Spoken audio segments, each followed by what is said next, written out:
How to monetize Instagram account. Let's get started. Launch your Instagram. Now, navigate to the profile page and click on three bars given at the top right. Now here you're going to find defense section. Scroll down.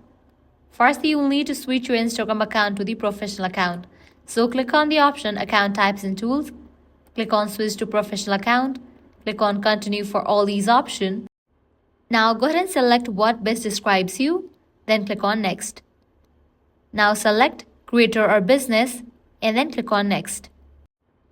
Now you can set up these and then head back to your profile page. Now you can click on three bars again. Now scroll down, you will find the option of Creator Tools. You have to click on it. Now navigate to the option Monetization Status. You are able to monetize. You can go through the policies. Once you are able to monetize, you can head back. Now click on the option Add Payment. Click on the option Payment Methods. Now from here you are able to add the payment method, provide your bank account's credentials, and once you earn the balance, it's gonna pop up over here. Once you earn more than $25, you will be able to withdraw that amount. So this is how you can easily monetize your Instagram account. If this guide was helpful, do not forget to like, share, and subscribe to our channel. Thanks for watching.